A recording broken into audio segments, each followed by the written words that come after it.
What's up, everybody, and welcome back to another episode of Brandon's Face, the podcast about a playlist. My name is Jonathan Beardsley, and I am joined by September's very own Brandon May. Brandon, how are you doing this week, buddy? I'm feeling very September. I know you are, man. We have a lot to get into this week, including a surprise Drake album. Before we do, let's talk about some news, because there's a lot going on in the world of music that just kind of hit us out of nowhere since our last episode. There's a little bit of stuff happening. Yeah, some stuff. First up, Beyonce has announced her new album. Renaissance drops July 29th, and I think as far as we can tell, this is not another Lion King soundtrack and is going to be her first official album since Lemonade. Are you looking forward to this? You guys heard it here first. John jinxed it. It is definitely going to be another Lion King soundtrack. God damn. Yeah, man. I've always, we're going to talk about Beyonce later, but I am definitely excited to listen to this album.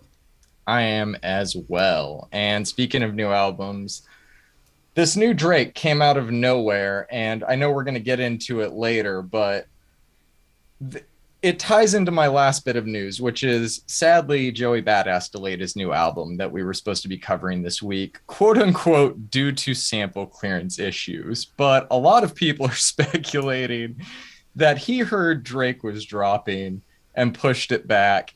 He said that that is not the case, but he's not mad if he's being honest. And now this even further ties into our first bit of music news, which is, was Drake holding this album, and then when Beyonce announced, he was like, shit, I got to get this out like a month before her?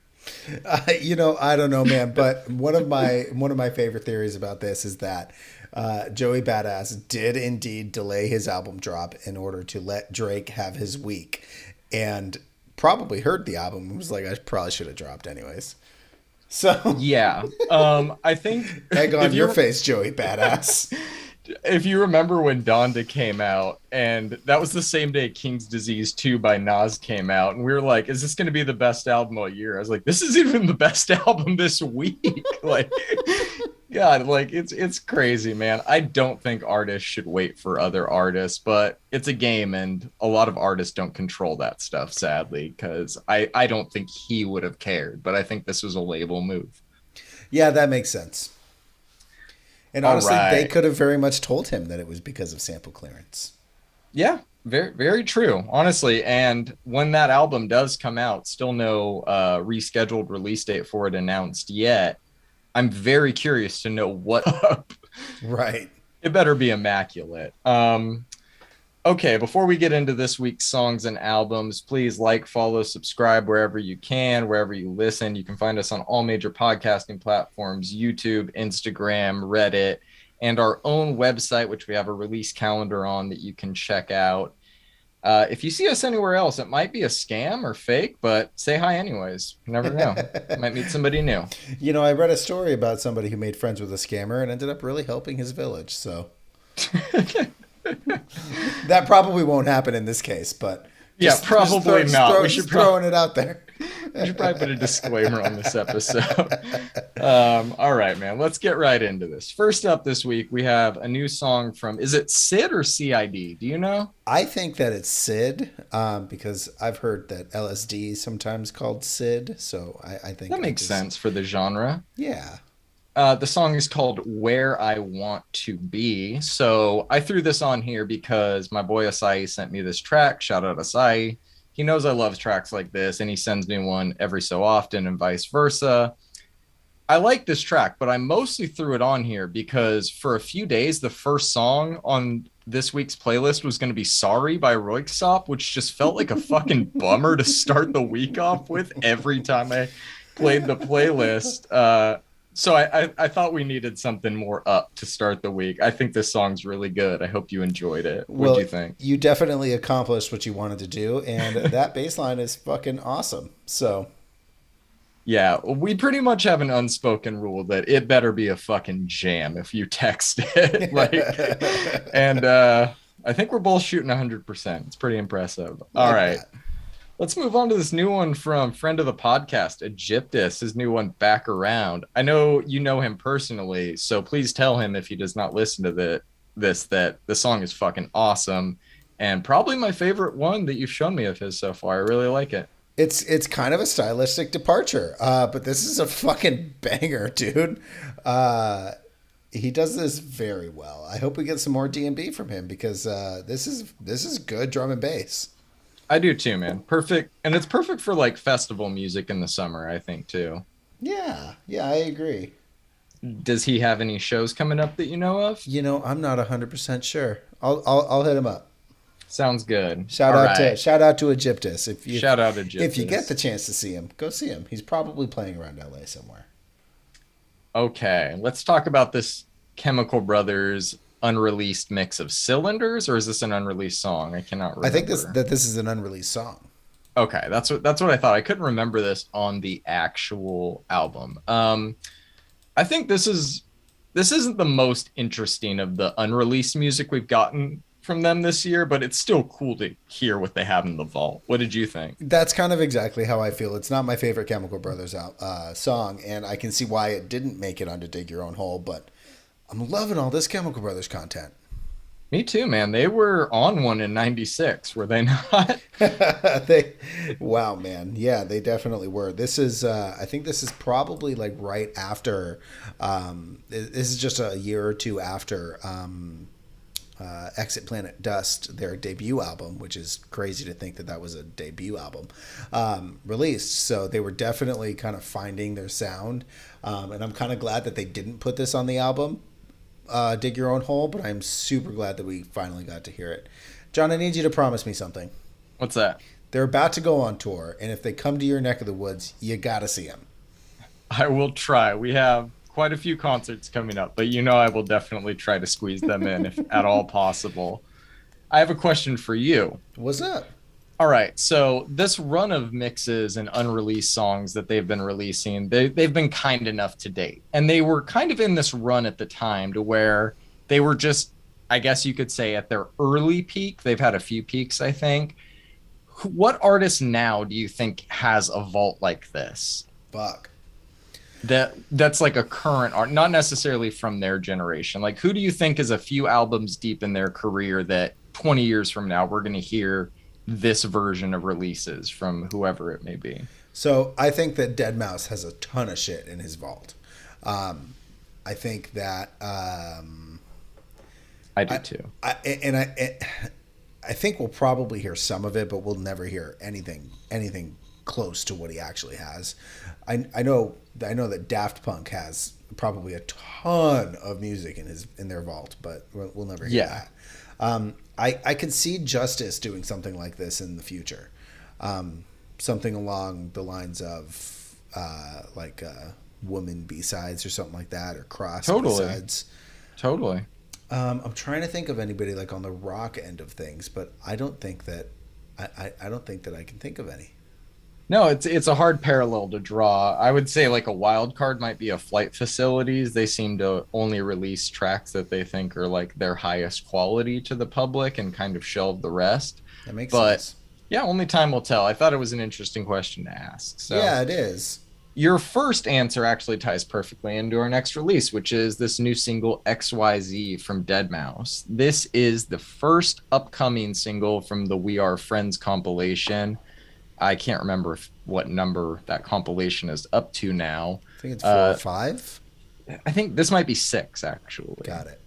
Um, this is just classic slow burn Dead Mouse, man. It's really nice to get lost in, and I hope the rest of the compilation is full of good shit like this. I'm excited to hear it. What were your thoughts? My notes are almost the same. Classic Mouse, fucking great, progressive, analog house.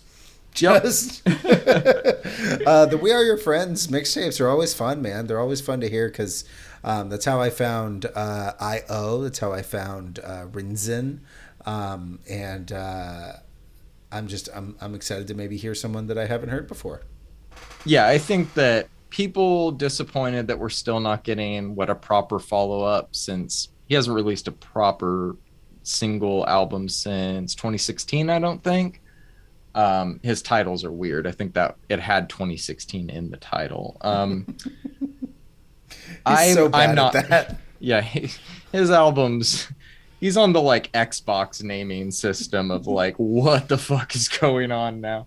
But yeah, I'm very much looking forward to that. He is truly at the highest level of this, and everything he releases always has my attention. Super duper same.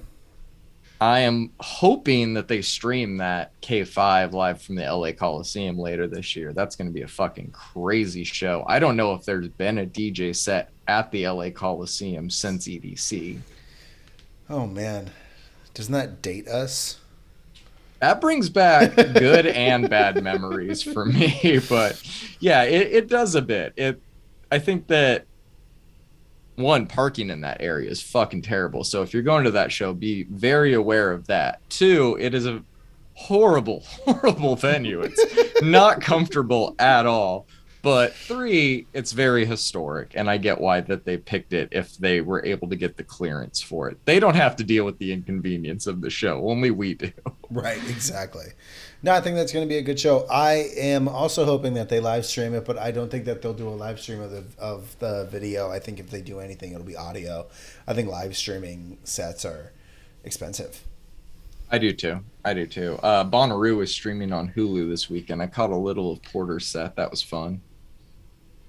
Yeah, man. I finally listened to that EDC set from Porter, and Oh yes. so I was listening to it in my headphones, and I heard him mix Castle in the Sky into Raver's Paradise, and I had to immediately pause it and throw it on the nice sound system, and so I could bump it. Like it was that is a masterclass in electronic music. It is. Anybody that hasn't listened to that set should, especially if you were in the EDM scene from like 2009 to 2014, because he really goes back. And I don't think anybody on the main stage was playing anything relatively close to what he played. So it was crazy. But you and I were just texting, I think a few weeks ago, maybe a month ago. What is time? About the first EDM song you and I both heard. And I texted you, I was like, Castles in the Sky by Ian Von Dahl was mine. So when that's like the third song he played in that set, I was like, dude, this is why he speaks to me on a level that most artists could never. Like, yeah, of all the songs to play, Castles in the Sky, good God, man. Thank you. Thank you, Porter. Yeah, that's a good one. I'm going to throw that in the show notes for everybody who hasn't heard it, listened to it, watched it, and like fucking do it, man. He goes back to back with himself. It's real cool. It's fucking awesome. All right, let's move on. We got a new one that I threw on here, technically. Satellite Heart by Matt Lange and Denise Reno. His new releases have been very confusing because he's starting to release everything under the name Dichotomy, and it's just a little confusing. I think whatever full project we're going to get is called Dichotomy, and he just keeps releasing it a single at a time. That's as far as I've kept up with that side of it. I looked and I couldn't see anything indicating some sort of release date or anything. I didn't see it either. Dichotomy out soon. So, okay. In the meantime, I think we should enjoy the singles. I think we should too. And I was going to say, another week, another Matt Lange banger, man. He's on one this year. I love it. I actually am very excited to hear how all of these singles kind of form the end project, because I've been loving them so far. I am too. I think that the order they're in right now is the order they'll be in on the project, because these aren't the order they were released in. These have been reorganized. So I think Quiet Symphony came out before any of these other songs, if I'm not mistaken. So that'll be interesting. We'll keep an eye on that. Sounds like we have more in store. Okay, let's move on to this Jejotronic remix of Emmy by Mokado. I knew it would be a good week when I saw Jejo's name, and I was not wrong, man. I was not wrong. It's been a while, though. I was happy to hear him again. Oh, man. So I didn't know what this song... I obviously, I see Jejo's name, I throw it on the playlist, but I didn't pre-listen to this. I didn't screen it. And so the night or the morning after this track came out and I threw it on the playlist, I obviously threw this playlist on my way to work, and I was just bumping in the car, man. My head was bobbing. I was like, "Oh fuck yeah, who is this?" And I look, of course, it's Jejotronic, man. Of course. Of course, like it's just classic Jejo, man. Oh, Yeah. maybe one day we'll see him. I hope so. Please tour America with Boys Noise. That's all Oh we're man, asking. that would be such an epic show, dude. God, it would be great. That would be one of the best nights of our lives. All right, let's move on to these two new ones from Roixop. Sorry, featuring Jamie Irrepressible, which is one of the weirdest artist names I've ever heard, and Unity featuring Karen Harding. Like I said earlier, man, Sorry is kind of a bummer of a song. It's very slow and measured and kind of beautiful, but it's sad. Unity, on the other hand, is a really good time, and it sounds like something I'd expect more from Jungle than Roixop, but I really Right. liked it. I'm not really sure if they're doing a deluxe edition or a part two. They said on social media that the profound mysteries continue, and they're pleased to present the second installment of their ongoing ventures. So it sounds like we'll be finding out what that means soon enough, but this was kind of unexpected. What did you think? I think that Sorry is incredibly beautiful and it is good music, but I do not see myself coming back to this. Unity, on the other hand, is very good. So Mm-hmm. we'll see what happens. Hopefully, it is like a brand new project or a continuation of Profound Mysteries because I really liked that album. So I did as well. I think it is still number one on in terms of my electronic slash dance albums of the year. It's a really, really good one. And I think that this is going to be a collection of songs that didn't make it more than anything, but we'll see. that's kind of what I thought. Is that these are the songs that didn't make the album, which I can kind of understand because, like you said, Unity is so different from the rest of Profound Mysteries. So Yeah, maybe they're just doing a different stylized album or something. But I don't know. I feel like these are the ones that didn't make it. I guess it's a profound mystery to us both, Brandon. All right, let's move on. We got one you threw on here from Subtract, Bodmin Moore.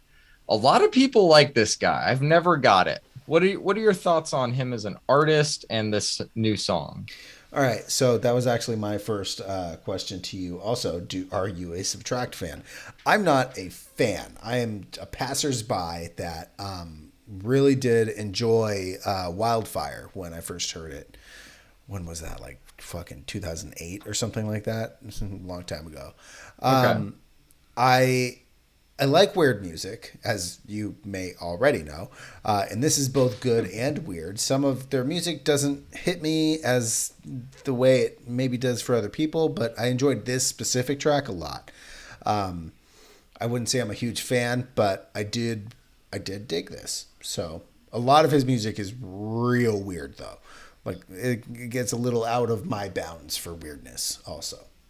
Which your bounds go pretty fucking far. So that's saying something, man. Yeah, You've got to draw a line somewhere, man. Like, man's got to have a code. Okay. All right, man. Let's move on to this one I threw on here from FK Twigs called Killer. Much like Roixop, I was not expecting new FK Twigs to, or just for her to start releasing music so quickly after her last album. But this track is a lot different stylistically than that album was. It's still well produced avant garde pop that oozes creativity, but it hits a little differently. It's a little, I don't know, maybe a little more Halsey-ish. I'm not really sure. What are your thoughts on this? I liked this song way better than I liked her last project. I don't believe that I liked her last project very much. You didn't. And I like this. I liked this. So if you're saying it's more Halsey, that's probably the reason why I like it so much. So I think she's doing a lot of interesting things on this song. I'm still trying to decide if I like it or not, but I think it's interesting. That counts for something. yeah. Okay, moving on. We got a new one from Santa Gold called Ain't Ready. This track grows on me a little more with every listen, but I just don't think it's as good as her last single was because Boys Noise killed that one. Ilangelo, who you probably know for his production work on Take Care by Drake or most of the Weeknd's trilogy mixtape series, brings a very weird energy to the instrumental on this one. It's okay, not great. Well, what are your thoughts? I really liked the production. I think that the dark vibes really create this kind of atmosphere. That being said, the vocals aren't really my thing on this one. You're right. It's weird. It's a weird Santigold track. It is. It is. Yeah, I don't think the production's bad. I just think every time I see his name, I tend to think R&B adjacent, and this is not that. This is very much a Santa Gold song, and not the type of one that I usually return to. But it's not a bad one. Yeah. Okay, man, you ready to stir some shit up? Okay, I'm just kidding. We got a new single from Beyonce, "Break My Soul." I'm gonna let you go first on this one. I'll let you poke the beehive. Wow, how'd you know I was gonna poke the beehive here, bro? I'm just kidding. You're That's probably a it. big fan. The sample here has been used 1,000 times in 1,000 different songs, and it's kind of lazy. I think that the production is weird. I think that both Beyonce and Drake putting out house music in a very close proximity to one another is also weird. All of that being said, I didn't like dislike this song. Her voice sounds fucking awesome. Like her voice is incredible on this. So we'll see what happens. But I, It was a meh. eh. Yeah. So your takeaway isn't too different than mine. I think that this song's okay. She sounds great, but "Show Me Love," like you said, has been sampled to death. Craig David just sampled this song a Like few he weeks just ago. did it. And if you remember when we talked about it, I asked you then if you thought the sample was a little overdone. Um, ironic. I guess it's not if Beyonce says it's not. I'm not disappointed by this song because I have no expectations for this album. Lemonade's one of my favorite albums of the last decade, at least in terms of pop music. But I I'm not expecting her to carry over that exact type of sound. She's a pop artist. I expect her to evolve with each album. But that being said, and me thinking that the song's okay, I don't think that this will be my favorite song on the album. At least I'm hoping it's not. But it's not a bad song. It's very adjacent to "Nice for What" by Drake from his Scorpion project. It's a summertime bop that's going to do really well on playlists. And all criticisms aside, I'm kind of happy we're getting some 90s house music instead of more 80s disco pop for the third year in a row. Super happy about that. I'm not gonna complain about that. Yeah, like what else is there to do in that lane after fucking every like Dua Lipa, The Weeknd, the list goes on. Doja Cat, it's been done to death. And I was kind of worried when the rollout for this started that we were going to be getting some straight disco pop, which I think Beyonce would do very well, but I'm tired of it, man. And as imperfect as this is, I'll take her taking a risk. Yeah, super fair. I like that takeaway. That being said, Jada G could have done an original instrumental very much in the same exact style without having to sample "Show Me Love." Yeah, Jada G or Peggy Goo, I think. Yeah, no, been... I honestly think, and I mean, we haven't seen the album credits yet. There's like a ton of people credited on this song because Beyonce is really good with crediting people. But I'm hoping she enlisted them for this album. You would think if she's going a 90s house direction with modern producers, it's going to be them. It's going to be Carnage. Like it's going to be the people that can deliver that vision. Right. And I think she would be smart to, if nothing else. Yeah, I super agree. We'll see what happens. I like also that it's not like a 6-month rollout and it's not a surprise drop. It's a, hey, in about a month, y'all are getting an album. Yeah, this is a modern measured rollout, actually. Did we ever get that Joywave album? All right.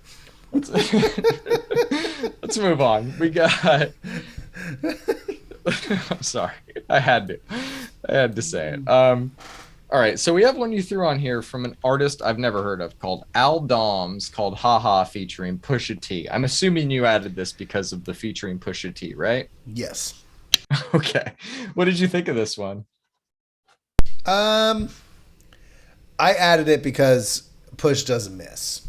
I'm not a big fan of Al Doms, apparently.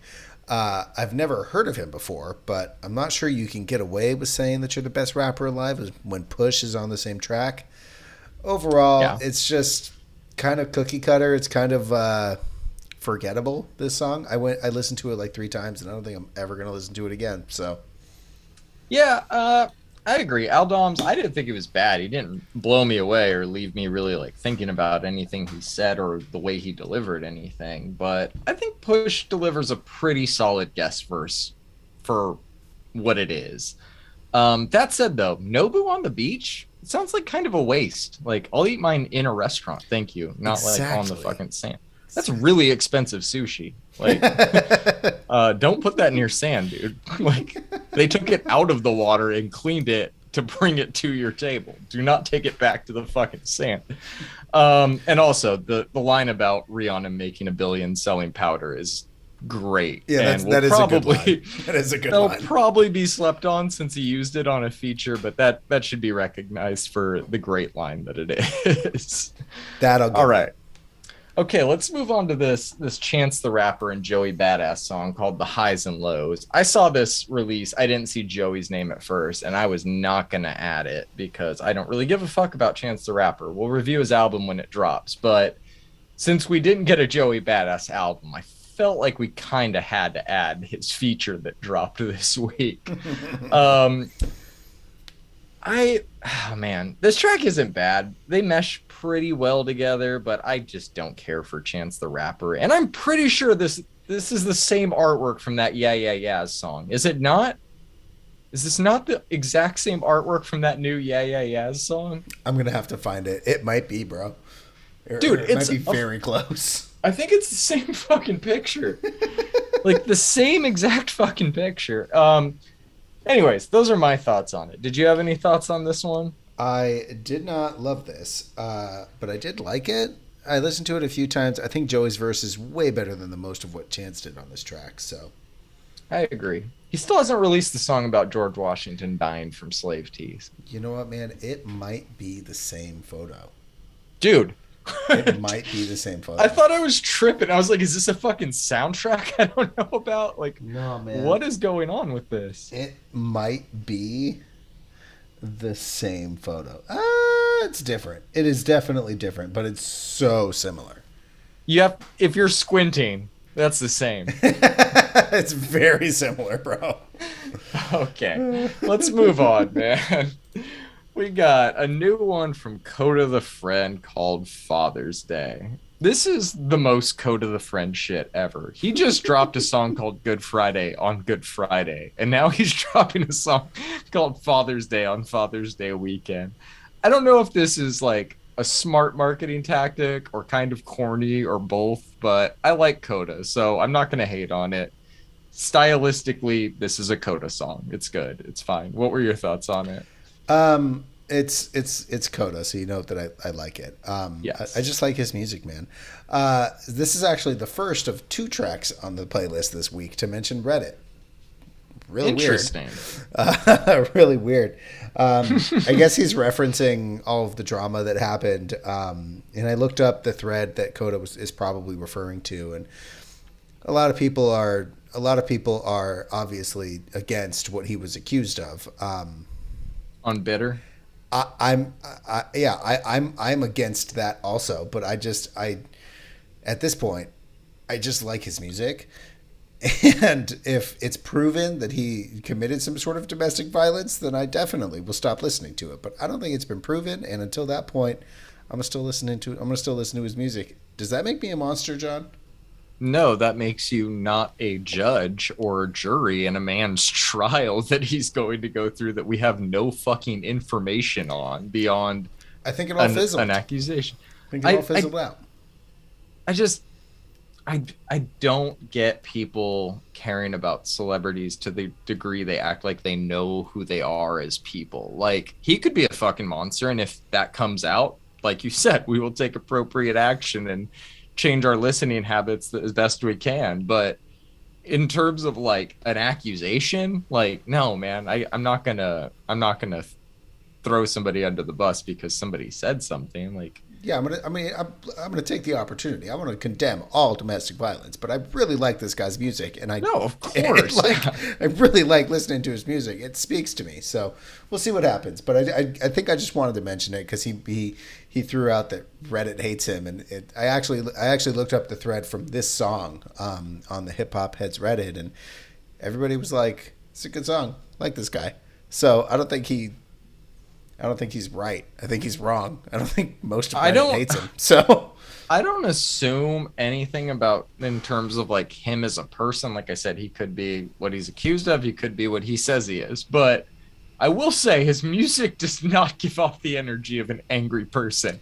Like 90% of his lyrics are about sipping some sort of drink in the shade with a kid in some sort of oceanside town. right, Like I don't like him and Jason Mraz have more in common than you would think. It's very weird.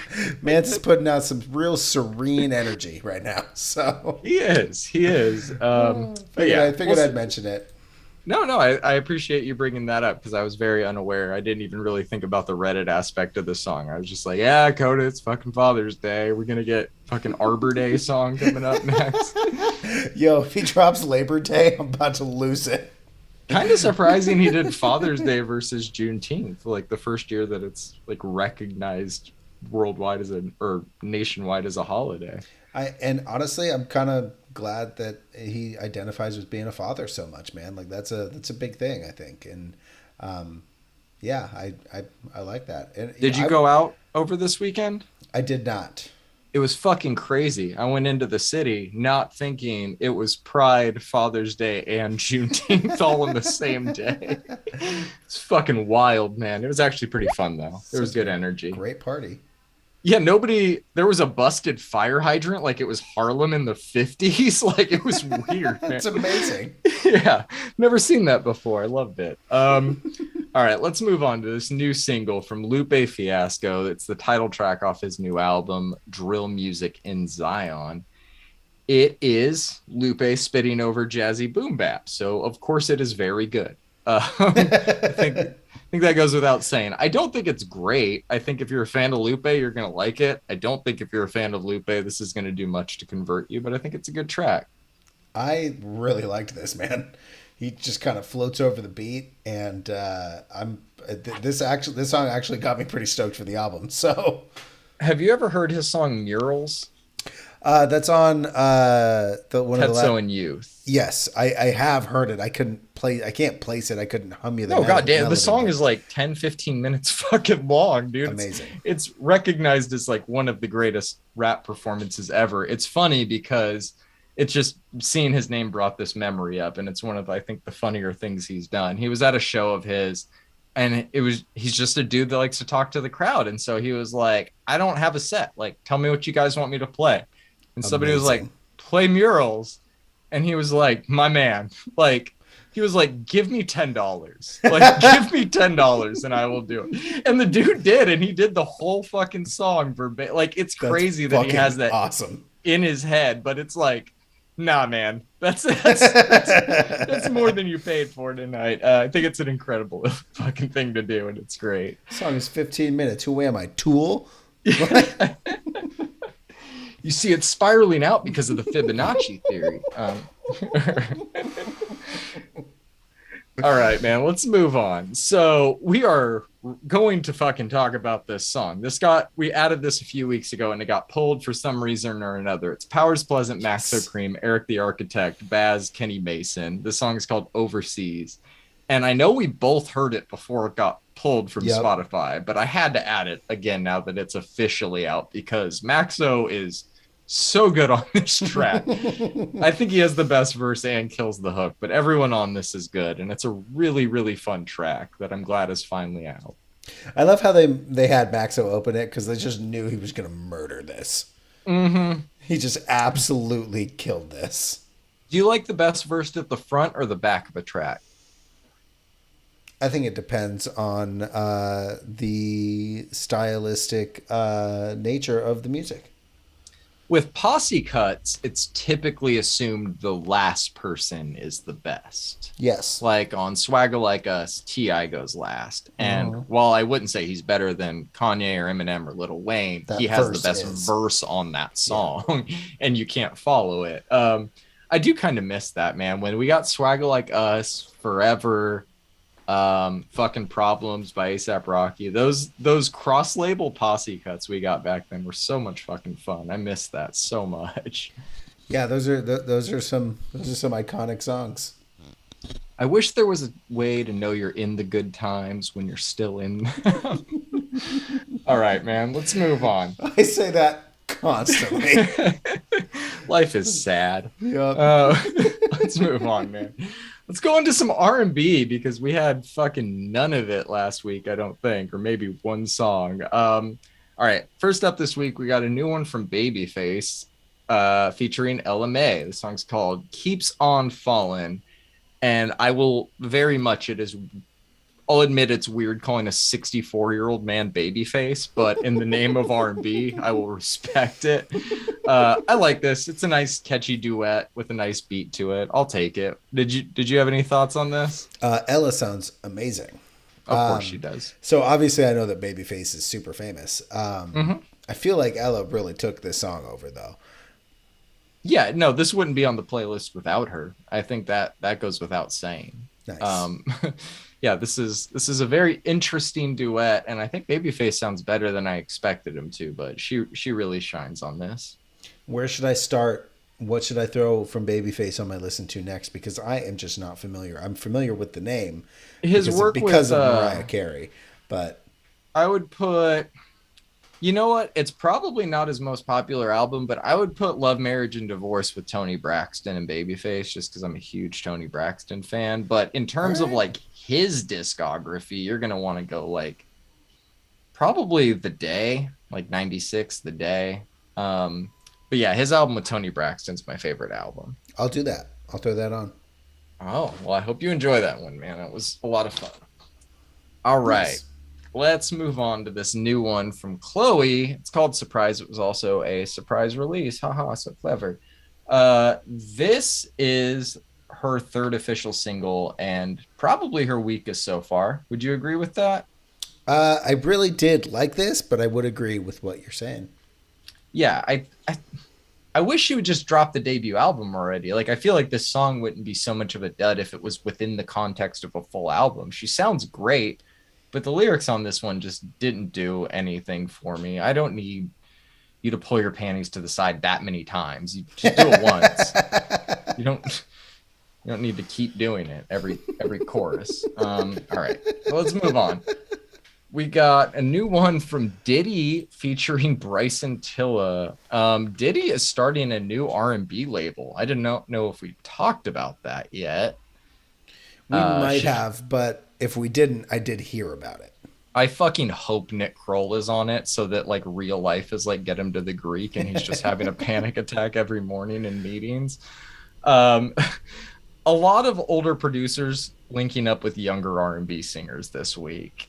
I think that this track is good, but that's all because of Bryson. There's also 6 fucking producers credited on this song. Diddy did nothing on it except talk for a few seconds. Yeah, I was gonna say, is Diddy ever gonna do anything that's music again? He's DJ Khaled before DJ Khaled. No Way Out's a classic because he has fucking big verses on it. Diddy has some hits. Very few of them are because of him alone. He works great in That's collaboration. True. That's true. My favorite Diddy album outside of No Way Out is actually one he did in, I think it was 2009 or 10 under a group called Diddy Dirty Money, and it's called Last Train to Paris. That album's fucking really, really good. I enjoyed that, but he's kind of a hit or miss dude, and if he's releasing songs with Bryson Tiller and artists like that, I'm gonna listen to whatever this is, obviously because it's R&B. But I don't expect much from him, dude. I don't really know what he really contributes other than his name and voice to a few seconds of each song. Well, it got us to listen to it, so It did. So he wins. Keep rubbing the furry walls. All right, let's move on. We got a new one from Klangstoff called Disguiser. Were you surprised by this? Yeah, I also could not stop listening to this song this week. In fact, this next like 11 song run is, I think, my favorite in our podcast playlist history. It's a really good one. Let's get into it. Yeah, this is the first year since being active that we're going to get a new Klingstoff EP and album. And I'm assuming some of the songs from the EP we've covered a few months ago will be on the album, but I don't know. I'm just always happy to get new Klingstoff. They're one of the few bands that I just immediately click play on every release. I immediately add it to everything without listening to. They're one of my favorites. The album artwork for this one is kind of weird, and it looks like Freddie Gibbs is renting out the bunny costume until he's ready to use it. Glad it's getting some use. Imagine Freddie Gibbs is listening to Klangstoff. Like, I really want to hear him like breaking up a kilo and with Klangstoff in the background. Oh my god, that would be incredible. Their new album is called Godspeed to the Freaks, and it comes out on your birthday. So I'm looking forward to that one for multiple reasons. Happy birthday to me. Yes. Yeah, they found a really good groove on this song, and it's clearly like right in their fucking sweet spot. And yeah, I'm very excited for this.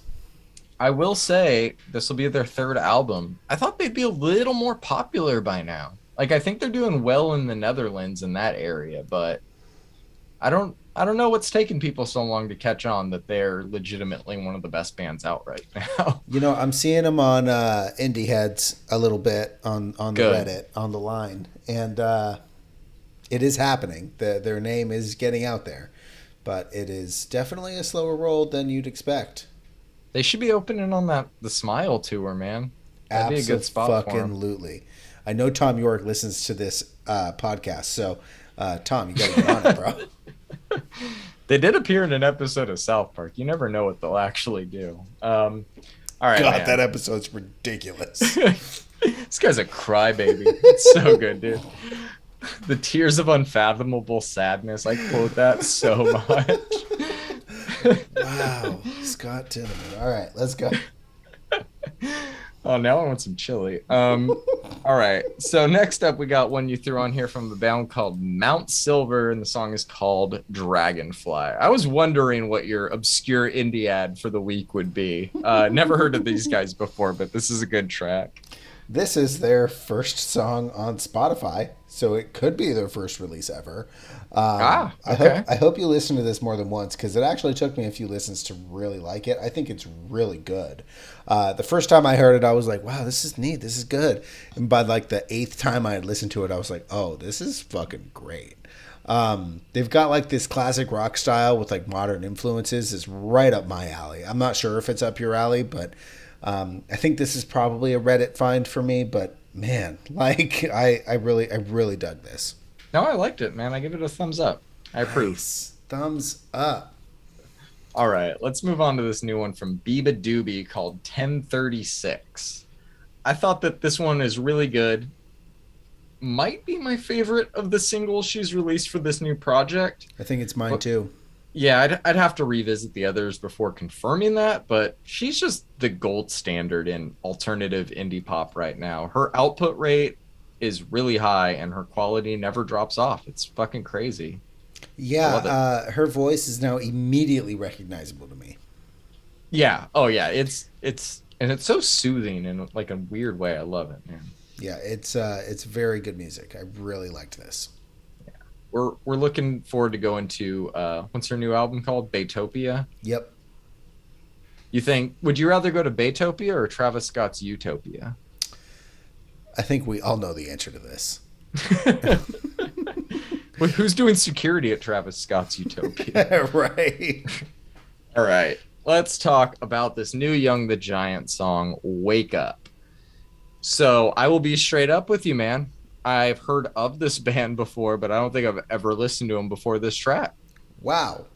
Yeah, I know. I thought that was kind of a weird one. I know they're a bigger one, at least in terms of like the genre that they're in. I thought this track was good, man. I liked it. I think they're required indie listening.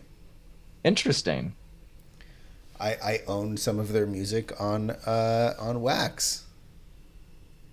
Dinosaur Jr. is quintessential. No, I'm just kidding. You don't know Noi?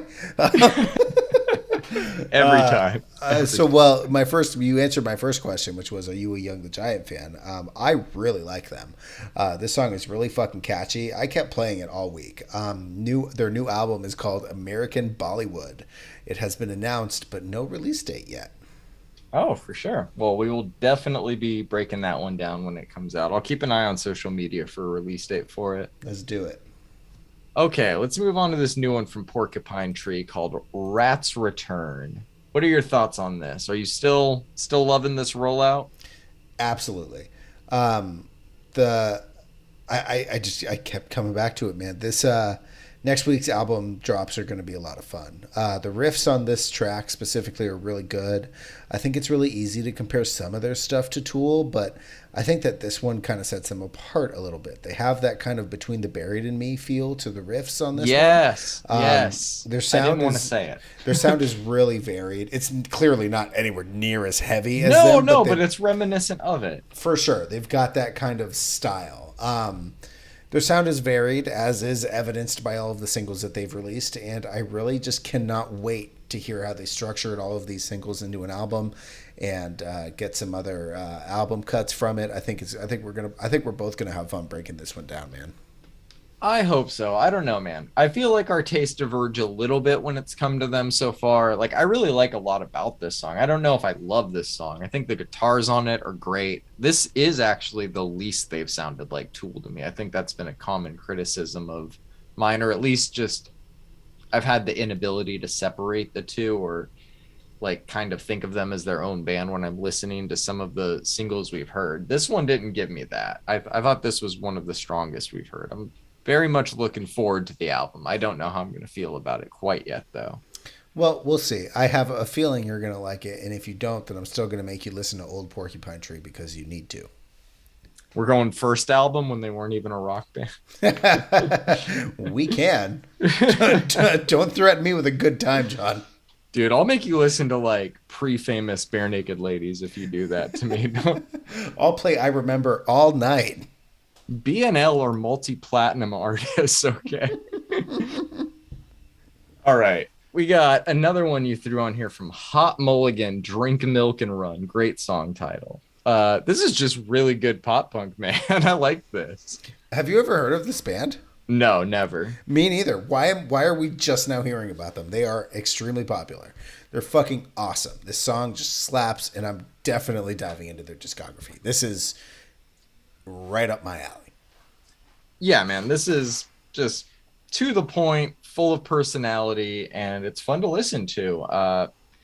This track stands out in a year of a lot of great pop punk, and I think that definitely speaks to how good of a band they are because this year has been one of the most stacked pop punk years since like the early 2000s. Yeah, man. I really enjoyed this, so we'll see. We'll see what happens. Oh, show. All right, moving on. We got one you threw on here from a group called Palps. The song is called Messages. Talk to me about it. All right. I don't know how I found this band. Of course. Low listener count, but I really liked this song. I went back and listened to their other work. They're good. A new album is releasing at some point that we're definitely going to cover. I'm dying to know what you thought about it, but I really, really liked this. It is new, old school post hardcore. I don't know if that is the right place to put them, whether or not they're like firmly in like the emo camp or if they're firmly. I think they kind of straddle that fence a little bit, but I fucking loved this. I really liked it too, man. I think the band is really good. And I think the reason you and I like it so much is because, like you said, it's the type of DIY emo post-hardcore music we grew up listening to. And I'm really glad people are still making this and supporting it. If you had told me that you had found this song on a MySpace profile and it was 2006, I'd believe you. Yep. Yep. I agree, man. We need to create that playlist, songs that you would have heard on MySpace if this was 2006. All right, let's move on. We got a new one from Census Fail, Connie Sigarbosa, and CU Space Cowboy. A lot of fucking artists on this one. Song is called End of the World / A Game of Chess. This one is okay. it still sounds like Census Fail, so I can't really complain about it. Every time I hear new Census Fail, it just makes me want to listen to Let It Unfold You. And The problem with releasing a 10 out of 10 as your debut. yeah, and I hate that they're a play the hits band to me now. But we'll check out their new album whenever it drops. What did you think of this? Did this get you any more excited? Yeah, man, this song actually has just been stuck in my head all week. Interesting. I thought the lyrics were kind of a bummer. I mean, I'm surprised this one's been in your head all week. It's that hook, man. Yeah, no, it is catchy. It's It is catchy as catchy. hell. And Census Fail has always been good at catchy as hell. Yeah, that how daunting it must feel to try and ever think of topping Let It Unfold. Like that's just it's impossible, man. God damn it. Like when you think of the hits on that album alone, Rum is for Burning, Bite to Break Skin, like every song on that Buried fucking album is a Alive. hit. Buried Alive. They're all great. And his lyrics on that album, I think, were what made that album what it was. That was him at his Lady like in a most Blue Dress. sardonic. Again, man, tie her down. Like Yeah, they're they're all hits. they're all hits. Irony of Dying on Your Birthday, like every song on there. Oh, It's man. great, man. They're one of the best bands of their generation, and we will keep checking them out whether we like it or not because of that. All right, let's move on to this new one from Lorna Shore called Sun Eater. Did you just find this band recently as well, or have you been listening to them for a while? I have heard the name for about a year or so and just didn't bother to look it up. And then finally, I saw somebody talking about this song, and I was just like, fuck it, I'm going to listen to it. And John, we are in a deathcore renaissance right now.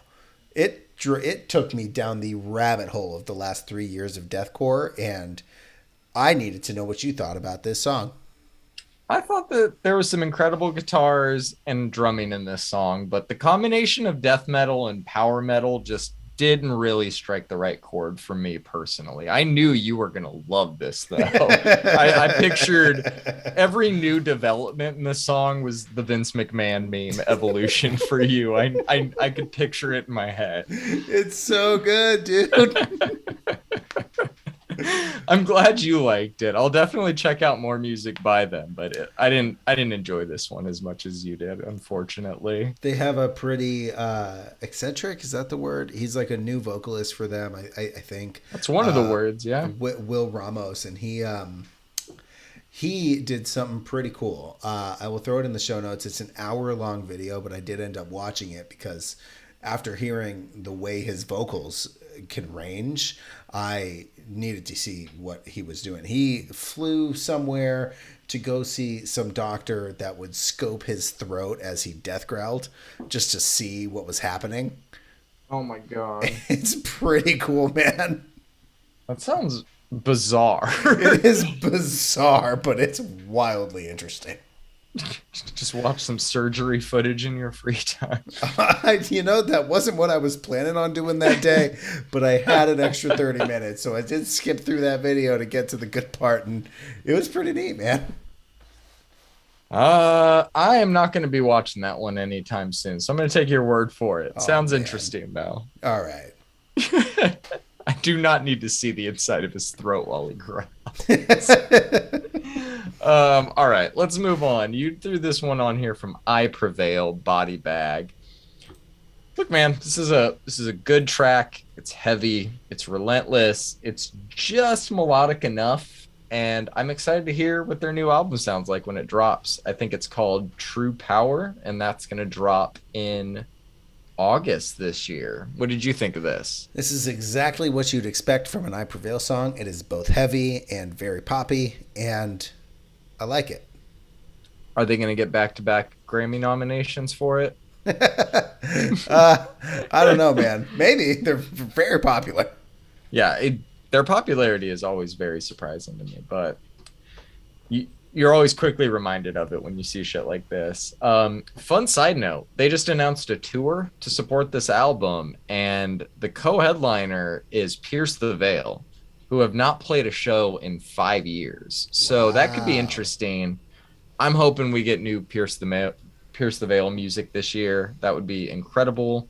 We've never really talked about them. Are you a fan of theirs at all? I am not a fan. Not overly familiar with their I'm not stuff? overly familiar with their stuff but from what I remember, I do remember liking some of it.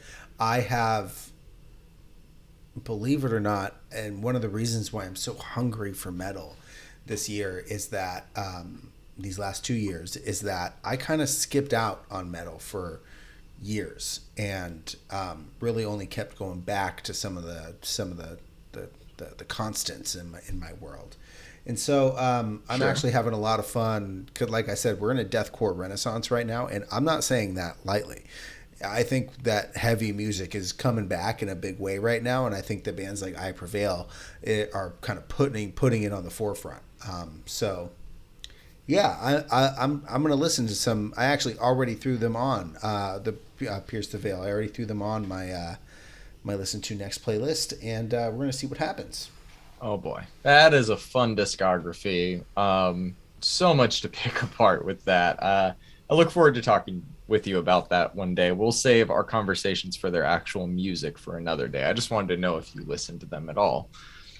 But speaking of hardcore and metal renaissance, let's move on to Norma Jean's new song, Call for the Blood. I haven't heard Norma Jean in a while. Have you been keeping up with their last few releases? I have. And how does this measure up to those? I think I fell off around after Redeemer sometime. I listened to their last album. I think it was 2018. I might be Okay. lying to you here. Hold on. All 2019, called All Hail. In fact, they released that album and went on a late 2019, early 2020 house show tour where they only played houses. That's There was fun. there was no venues. So there's some footage of that. I'm going to throw some of that in the show notes because the footage of that is wild. Oh yeah, do it. But late 2019, early 2020 was the start of the coronavirus pandemic, which is not ideal for crowded, House shows. sweaty house shows. No. I liked All Hail. I've liked a lot of their music for a long time, and unlike I Prevail, which is both heavy and poppy, Norma Jean is heavier and not very poppy at all, which is exactly what you'd expect. They have announced a new album, Death Rattle Sing for Me, and it's expected out on August 12th. We're not going to see a 6-month rollout here. I'm excited about that. Yeah, that's pretty to the point, man. I like this track. If it's any indication of how that album will sound, I'm looking forward to it. Slightly off topic. If you or anybody who's listening have never seen Norma Jean perform Memphis Will Be Laid to Waste live, put that on your bucket list because that is an essential thing to see in your lifetime. Just trust me on that. Have you seen them live? Yes. Have you? Oh man. So you've seen Memphis. Yes. It is the greatest fucking metal song. I don't know. I don't know what's better than that. Give me a song better than Memphis Will Be Laid to Waste in that genre. I cannot. Exactly. Exactly. I saw them with both Madball and someone else. The lead singer of Norma Jean. I don't think it's the same one now, but he was hanging from the fucking rafters at the Pomona Glass House. It was a wild ass show, dude. They're great live, dude. I've seen them.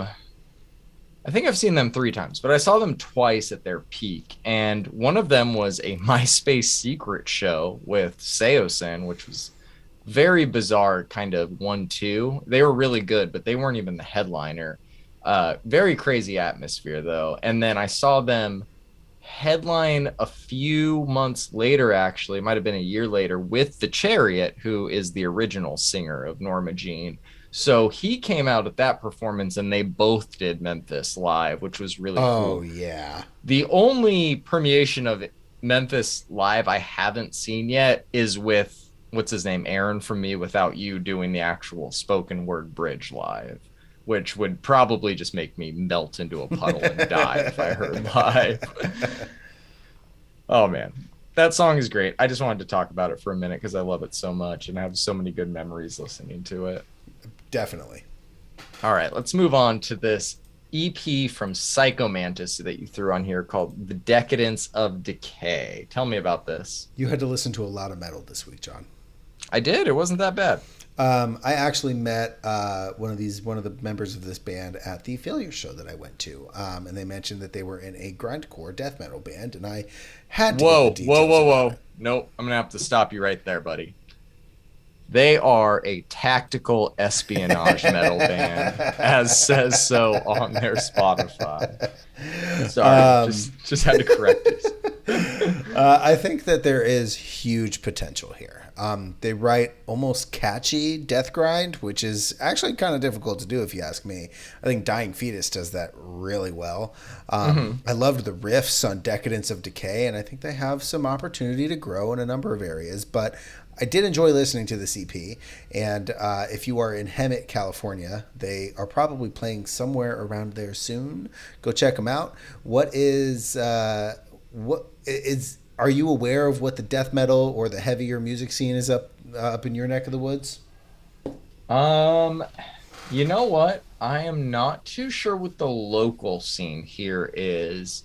I there's a I live near a big city, so I see a lot of like the bigger national artist tour posters all the time.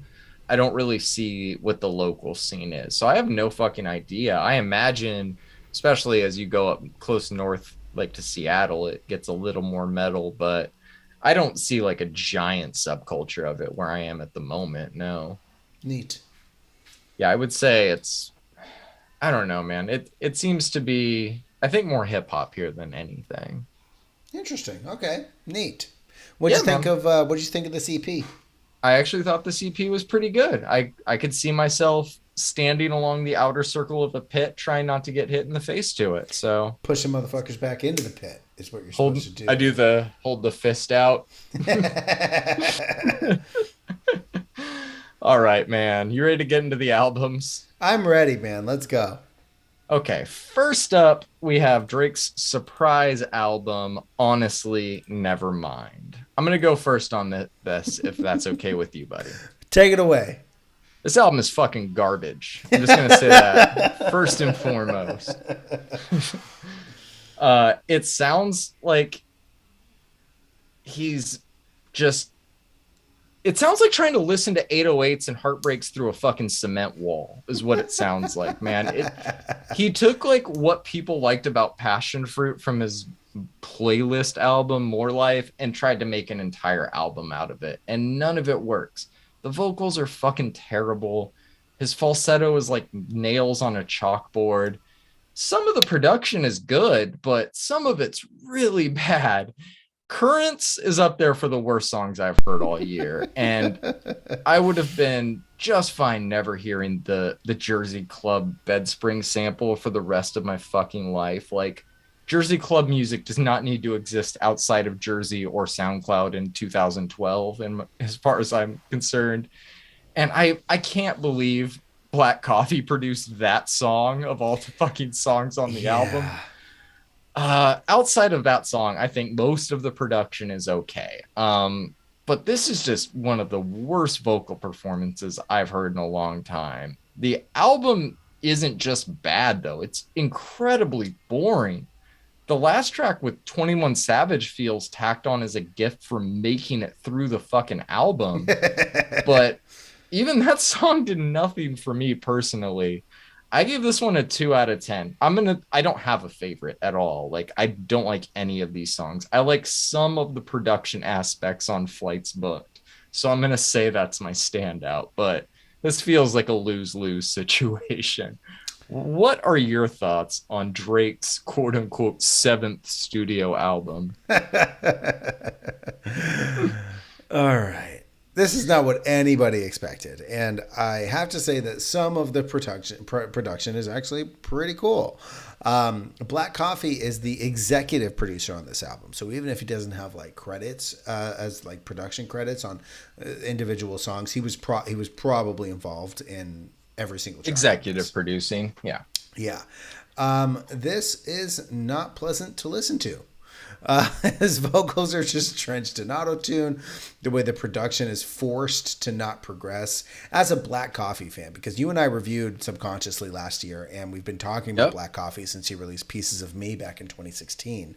Mm-hmm. You can tell that he had to be held back from what he probably wanted to do as far as progression goes in some of the tracks, because Drake needed to be the main point of the song, whereas with anything Black Coffee, his production is only elevated by certain lyrical content.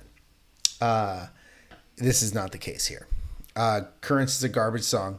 The Bed Spring thing's been overplayed since the Ying Yang Twins did it back in 2004, 5. You could just say 2000 and is good enough there. Why did Drake put this out, man?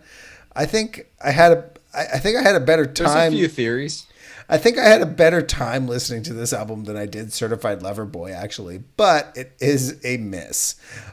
Someone tell Drake to just take a break and count all his money, man. Come back in like 5 years after you've counted all your money and release something interesting, because this isn't it. And a lot of people are saying that Drake got stale and wanted to do something different like everybody was telling him to do. This is not what we meant, bro. This is not what we meant, man. Like, maybe like mix a little bit of dance in at certain aspects. Don't go full lame like this, bro. There's no way that Drake listened to this and was like, release it. Like, there's just no way, man, because it's bad. As a music fan, I'm offended. As a as a Drake, Somebody with ears. Yeah, as somebody with ears, I'm just offended, man. I need to say that I guarantee you Pitchfork is going to give this like a 6, but it is. Yeah, they give it a 6. Did they really? They gave it a 6.6. They gave it the same score as they gave Certified Lover Boy. Yeah. Wow. All right. You know what? Let's talk about that for a second. Actually, finish your thoughts. I'll wrap up and then I'll get to my. I'm basically wrapped up. Bottom line is I'm offended. It's a 2, maybe a 1. There's no standouts here like at all, and they shoehorned that 21 Savage track in there to say, look, it's a hip hop album. It's not. All right, go do your thing. Let's talk about the Pitchfork reviews. Not about the content. I think they're actually really good writers. Their scoring system, I feel, is deeply flawed, but they gave this project a 6.6, which is an extremely Pitchfork thing to do. And they also gave Certified Lover Boy a 6.6, which you're like you said, you didn't like either of these projects. So if they liked both of them equally as you didn't like them equally, then that is what it is. I guess that makes some sense. Dark Lane demo tapes, which was pretty much a nothing thing from 2020, they gave a 6.8, which it was nothing but fucking like loose demos. And I don't like Certified Lover Boy, but that's a better album than Dark Lane demo tapes. A bloated one, but there's actually a few decent songs on there. Then we get back to Care Package, which was another thing of Lucy's he released in 2019. 8.1. Scorpion, wow. 6.9. So, I mean, you go back, and then it gets into like More Life, 7.8, Views, 6.8, which is where I think things started to fall off. I think he was doing okay before Views in terms of like critical acclaim, but it feels like certain publications are kind of afraid to dance around the Drake, or to poke the dragon that is just ripping his music apart. He's released more than a few duds at this point. For him to not have anything under like a 6.5 in the past 8 years that he's been terrible, and for them to give albums like Lateralis like a 4, you're like, where is your judgment lie? I'm a little confused. They gave Lateralis a 1.9. Yeah, I mean, yeah, same thing. That's the same thing. And you and I rip Tool on this fucking podcast. Oh, they're not my favorite band. They're not my favorite band. And Lateralis isn't even my favorite album from theirs. But anybody who has ears attached to their body that work knows that Lateralis is way higher than a 1.9. Hey man, this Drake album's better than Lateral. Can you fucking imagine, bro? All right, the fact that this album is rated higher than a 3 anywhere just tells me that there's music industry lobbying at this point. Like Oh, of that's course. Pitchfork has to be advertisement for music at this point, and to me that turns me way off. My favorite thing about Pitchfork is that when they gave the Peppa the Pig album from last year a 6.5, every time they release a review since then, everyone compares it to the Peppa Pig album.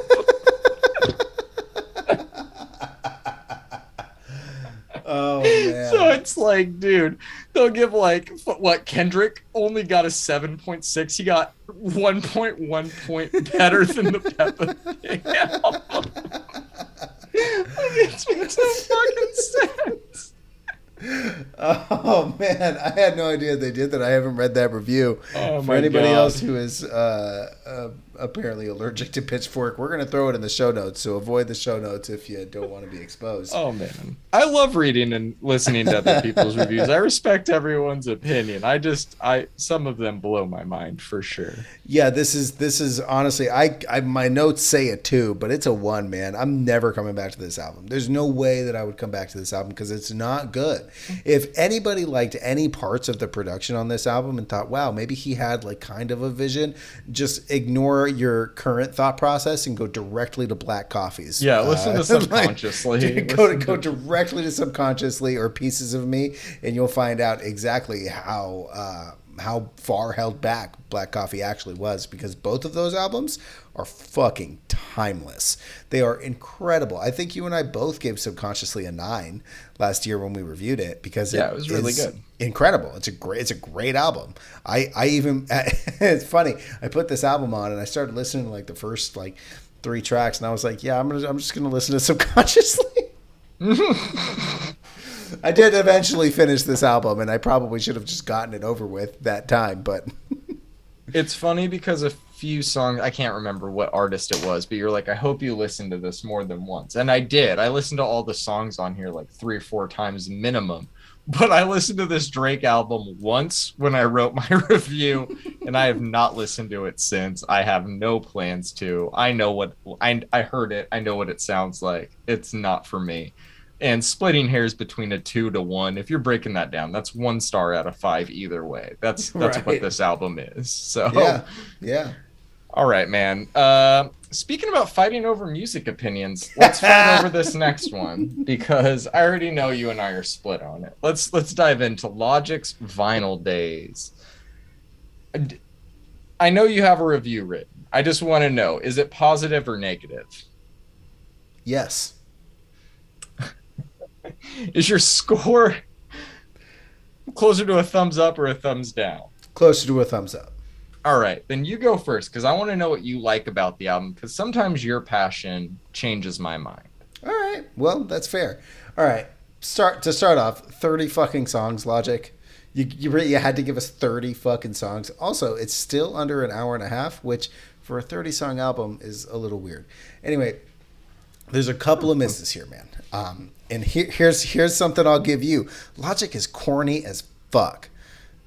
I gotta say though, he can fucking rap, dude. This is an old school rap hip hop album. The way he constructs his verses is old school, especially on this album. And we're not talking about any of his prior music. And I hope you put all of his prior music away from your mind while you listen to this album, because if you go back and listen to it, which I know you won't, the way he constructs this is old school, man.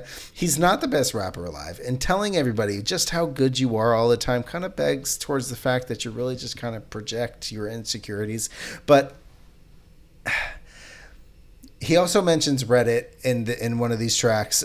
He also mentions Fontano and how he wanted to kill Fontano, which is weird and odd. I actually have that video in my watch later, so I'm excited to hear it. All right, man. I know he's corny, and I know that some of his rhymes are garbage, but the majority of them are great. And I actually think that you had a hard time listening to this because the production on this album is making you not hate it. I knew you don't. I know you don't like it, but I don't think that you hate this album.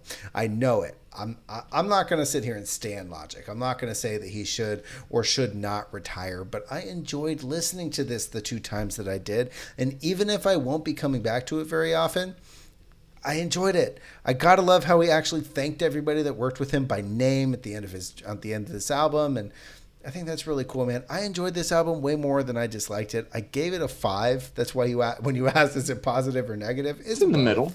It's Sure. both, and I don't understand the Rabbit hate.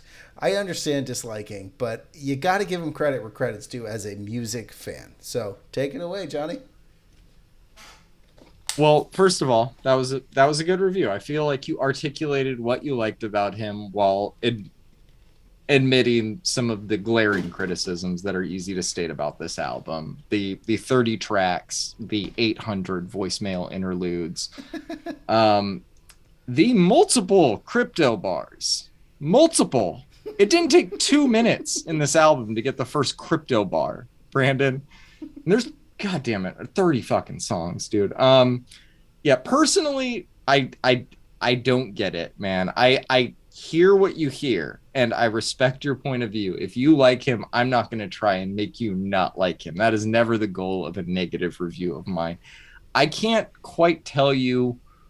Like I said, it's not a outright hate thing. I'll give everybody as an album its credit. I feel like that's his most focused. This is meandering. This isn't like, if you quote unquote retire, come back with a project worth coming back for that feels Cohesive. yeah, cohesive. This is just, it's all over the place. And This sure, is I'm not saying there's nothing to like about this. I think, look, man, I'm not a fan of his voice, and I think that might be why I'm not a fan of his. Okay, let's talk about this, because this is how you ended your review. I don't like the production of this. It sounds like he's trying to do Madlib production, not having Madlib produce his album. I think Logic is an okay producer. He's better than, say, a Russ, but I don't think he's quite good enough to keep my entertainment as a producer for 30 fucking songs. And granted, I know it's not 30 actual songs. Some of these are just a little bit of talking and it moves on. But I would say his best rhyming on this album to me was on the track Clouds. And I think my favorite moment of the entire album is Action Bronson's verse on In My Lifetime, which is only 45 seconds. And this album is over an hour. Yeah, Action Bronson's really been growing on me over time. My favorite author, Shea Serrano, actually has a new section in his book where he just lists 10 lyrics that he thinks Action Bronson would say, and it's really fucking funny. Everybody should buy that book, Hip Hop and Other Things. It's one of my favorite books of the year so far. But yeah, back to the point. I see what you like about him. I just don't like those same things. I don't know, man. I didn't really give this a score. I don't feel right giving it a score. I tried to watch The French Dispatch, that newer Wes Anderson movie, the other day, and I've been like reviewing shit on Letterboxd because I really enjoy the process of reviewing things. Mm-hmm. And I turned that movie off like 15 fucking minutes in because it wasn't connecting with me. And I would have given it a 1 based on that, but it's like, I didn't hate it. It just wasn't for me. And I guess that's how I feel about Logic. I don't hate him. He's just not for me. All right. That's super fair. That's super fair, man. Well, I hope that was a good enough answer. It was. What was your favorite song? Did you have a standout? I liked, what was it? Oh, let me find my notes again. I just clicked out of it. I liked both Therapy Music and In My Lifetime. Those were both really good songs. Yeah. In My Lifetime felt like a good time, which was one of the few times I had fun on the album. Logic's a bit of a chameleon with his flow sometimes. He likes to adapt other people's little things, which can be interesting. I thought it worked for that song. I wouldn't want to hear him do a whole album of that, though. No, I look, man, I respect you and I respect your tastes, and I think you wrote the right review for you. Is that Wes Anderson movie not worth watching? Are you not a Wes Anderson fan? I liked Grand Budapest and I liked Isle of Dogs, so I would say I'm a Wes Anderson fan. It's just like it feels like his kind of like I don't know, it's very Wes Anderson, so there's a lot of like the artistic visual style to it, but the story wise, it's kind of about like the history of the New Yorker, but it never really tells you these things, and it's like told through these kind of confusing chapters. And like I said, I didn't even get very far in. I could just tell like 20 minutes in, I was more like trying to figure the movie out than watching it, which I don't enjoy doing that unless it's like that type of movie, like a thriller, and I it's know what not. really happened. You got 15 minutes into that movie and we're like, man, I really got to go listen to Final Days again. Yeah, that's exactly what happened. Let's move I on, was my man. I was like, rewind voicemail number 7 on that album for me, please. Let's fucking move on. So we have a new album from Destroy Rebuild Until God Shows, aka Drugs, and the God, that feels album, good to hear. yes, a new album finally. And the album is confusingly titled Destroy Rebuild, their second self-titled album. All right, man. This fucking one just kicks ass. This album is fucking awesome. It surpassed every expectation I had for it. Left me absolutely floored. The instrumentation is great. The production and mixing are top notch.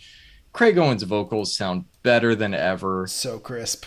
Every inflection he does is so visceral.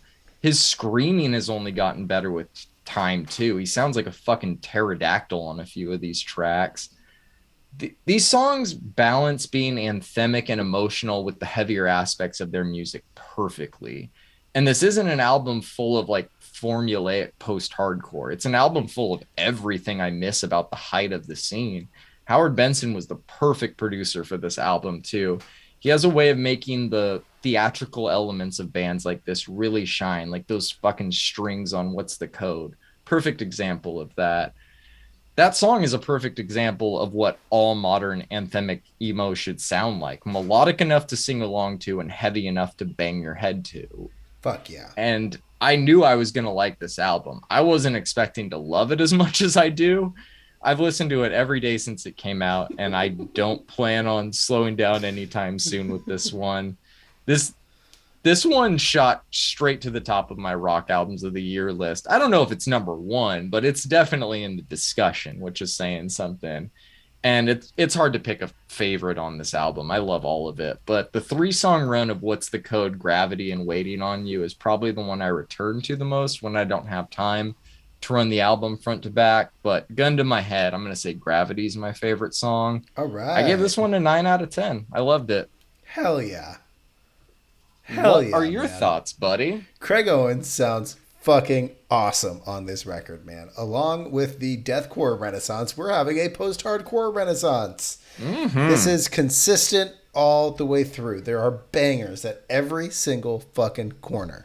I listened to this a bunch of times, and I also will be revisiting as often as I can because it's short enough to take in at basically at any time. Yeah.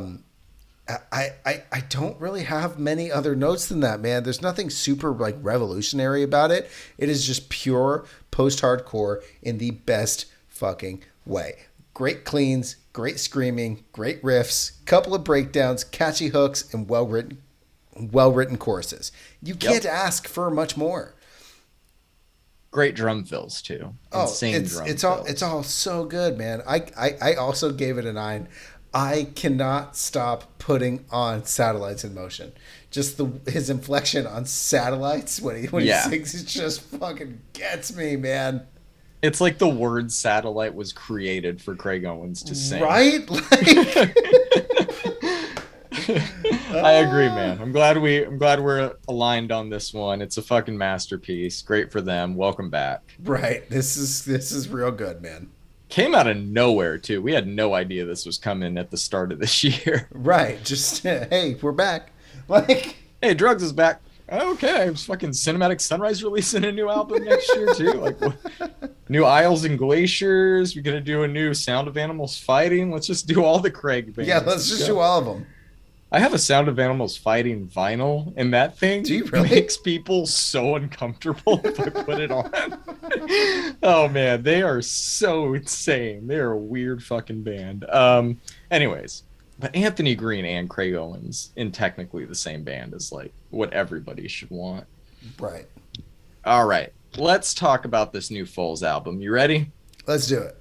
So they released their new one, Life Is Yours, after what feels like one of the longer rollouts that we've covered. Did this one live So up to the long. hype? Are you loving it? How you feel? I didn't. Yes, and also no. Look, Foles puts out another indie pop hit.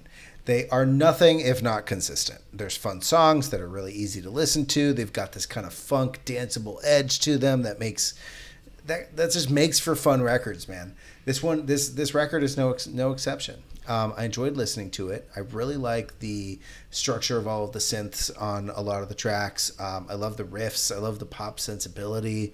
I'm gonna return to this whenever I want something that's upbeat and easy to listen to that I don't have to listen to, just like I do with all of their other records. Kind of like the Drugs album, there's no revolutionizing of any genres going on here. And honestly, with Foles, it's almost refreshing. We've gotten a lot of just fucking madness this year. And it's kind of refreshing to hear something that's not wildly different from what the band has put out before, Yeah. or something that is redefining a genre. You know, like this is indie pop. It is good indie pop. It's something that's consistently good, and they're just kind of staying in their lane. I have a feeling this album will be successful for them, and I think that's great. I gave it a 7. I really liked Flutter. Fuck yeah, man. I also gave this album a 7. So once again, we are aligned in our scoring. Man, I just love how Foles exists at this weird intersection of funk and punk. Like that, it's such a balance, and I think they're hard to for me to define because of that. But like, if the Strokes are Friday night music, Foles is Saturday afternoon music. I Like that, love that. there's an optimism radiating from this album that's hard not to get caught up in, and it's very hard music to be mad to. Like the only thing I'm mad about is this album rollout taking 7 goddamn months. Right. I think it was worth the wait though. The album's a self-contained 40-minute party, and you could say a lot of the songs sound the same, but I think that's kind of the point with an album like this. You listen to it to feel a certain way, and I'm still digesting this album, but I've enjoyed my time with it so far. My favorite run of songs on the album is Life Is Yours through 2001, but I really enjoyed a lot of the songs in the back half of the album as well. You know, I'm a big intro guy, so my standout is Life Is Yours. It's a good And yeah, song.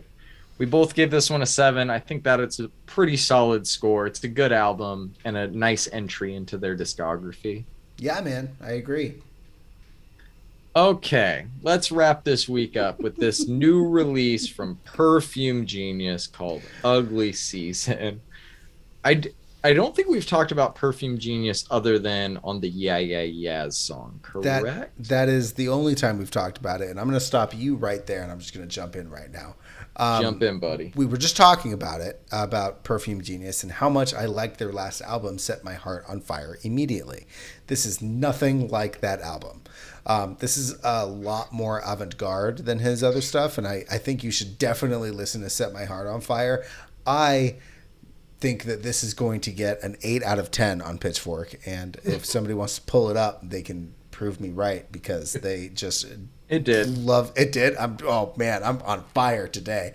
um it's not I like weird music, man. It takes it to another level, and I kind of wish that I almost deleted it, but then I was like, he's already seen it, so I can't delete it. So like I got to stick to my guns here, man, because I threw it on and then threw Just a Room on, and I was like, oh. Oh, look, man, I didn't rate it because I don't think that something this avant-garde deserves a rating. I think that it's probably a good record for people who like this much weirdness and feeling this much anxiety while listening to music. I wouldn't recommend it for anybody who's like an anxious person because it just kind of like builds me up, and I'm not an anxious person. So other than that, though, I highly recommend, John, that this I hope that this did not sour your taste buds on Perfume Genius, because you really should go back and listen to Set My Heart on Fire immediately. I know that you didn't like this. Nobody should like this. A ton of people are gonna like this, but I needed to kind of cut you off so I could just say all of those things, because that's the reality of it, man. I'm sure it's good for its time and its place, and this is definitely high art. It's not the art that I appreciate. I I was gonna let you go first, but I'm really glad that you prefaced it with all of that, because I did have a lot of questions, and I actually didn't dislike that Yeah Yeah Yeah song, even though you said it sounded more Perfume Genius. I liked the sound of that song. I don't think I was prepared for what I was going to listen to with this. Like, I figured it would be some form of indie pop. I had heard him on that most recent song we just talked about, but I was so wrong, man. This is much more avant-garde and experimental than I was expecting, and I think he's talented and has a very clear vision of how he wants to express himself through this art, but it just doesn't align with my personal taste at all. There's nothing on here I really enjoyed. My standout is Teeth because it reminded me of Danny Elfman a little bit. But yeah, man, Nice takeaway. I don't really have like a score for this because it's just so far outside my realm of like expertise or interest, I guess. But I do think that album is from on my listen to next from the last time we talked about him. So I will get around to it. Yeah, please don't take any of this album into consideration. Like, he sounds like this a little, but like I'm telling you, man, this and you're gonna like it. So, Well, I will let you know when I get to it. I didn't like I Pitchfork gave it an 8.6. Yeah, that's probably one of their highest reviews this year too. Oh man, they really just need to be cooler than everybody else. Hey guys, I think we've said all there is to say about music. It's time to close the site. You want to know what we're going to be covering next week? Because it's fucking crazy. God, yeah. I'm not even going to talk about singles because that's going to be a whole other world. But albums alone, we're going to be having new ones from Alexis on Fire, Coheed and Cambria, Giveon, Emery, Lupe Fiasco, Porcupine Tree, and Soccer Mommy. It's going to be fucking wild. Oh my God. Yeah, buddy. Strap in. This is going to be a lot of fun. Please, I recommend everybody check out our playlist Friday night if you want to see everything we're going to be covering next week before I post it on Instagram. This is going to be one you're going to want to start on early because it's a lot to digest, and I'm very, very much looking forward to this next episode with you. Yes, me too. There's got a lot to talk about, a couple of anticipated releases, and yeah, man, I you know, I had fun this week, even though we had a weird Drake release, and I knew you weren't gonna like that Logic album. I had a lot of fun this week listening to this music, and I'm kind of excited for the genre of rock. Yeah, we're gonna have a good amount of it. I saw that Emery was releasing a new album. Haven't heard anything from it, so that should be interesting. I'm trying to throw a little more rock on there. We got Municipal Waste with a new album coming up in the next couple weeks. I thought you might enjoy. Hell hey, yeah. Bring Me the Horizon. They're rock, right? All right, everybody, have a great night, John. We'll see you guys next week. Peace. Peace.